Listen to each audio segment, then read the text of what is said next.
Tubectomy delivery అయిన తర్వాత ఎప్పుడు చేసుకోవాలి? అసలు ఫస్ట్ ఆఫ్ ఆల్ ఏం చెప్పాలంటే, సపోజ్ వాళ్ళు సెకండ్ డెలివరీకి వస్తారనుకోండి, సెకండ్ డెలివరీకి అయిపోయిన తర్వాత మాకు ట్యూబెక్టమీ చేయండి అని అడుగుతారు. అయితే మేము ప్రత్యేకంగా చెప్తామన్నమాట. వాళ్ళకైతే మేము సమస్య చెప్తాం. ఏమంటే ఈ పుట్టిన పిల్ల కనీసం 1 సంవత్సరం అయిన తర్వాత ట్యూబెక్టమీ చేయించుకోండి అంటాం.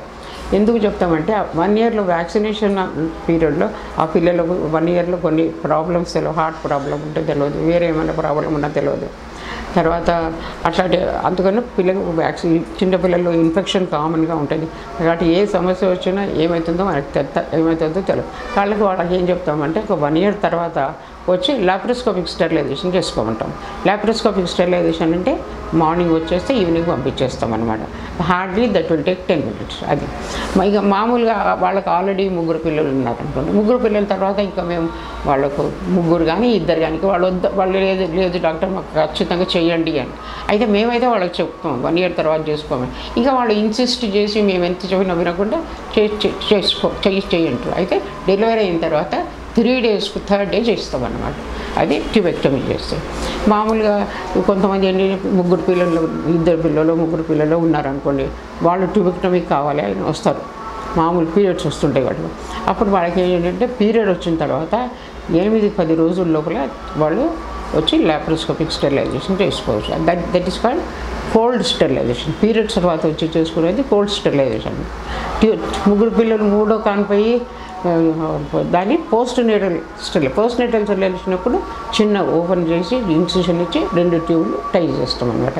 ఈ లాప్రోస్కోపీ ద్వారా చేసేదేమంటే రింగ్స్ ఇస్తాం, ట్యూబ్స్ మీద రింగ్స్ ఇస్తాం. ఈ లాప్రోస్కోపీ స్టెరిలైజేషన్ ఎప్పుడైనా చేసుకోవచ్చు. ప్రెగ్నెన్సీ తర్వాత మటుకు 3వ రోజు చేసుకోవాలి. సెకండ్ ప్రెగ్నెన్సీ వాళ్ళు ఇన్సిస్ట్ చేస్తే అప్పుడు పీడియాట్రిషియన్ పిలిపిస్తాం. పీడియాట్రిషియన్ వచ్చి ఈ బేబీ బాగా హెల్తీగానే ఉంది అంటే వాళ్ళు పట్టుబడితే, మేమైతే 1 year తర్వాత చేసుకోమంటాం. ఒకవేళ వాళ్ళు పట్టుబడితే సరేనండి మీరు ఇన్స్పైట్ దాంట్లో తీసుకుంటాం, కన్సెంట్ తీసుకుంటాం. In spite of telling they want tubectomy.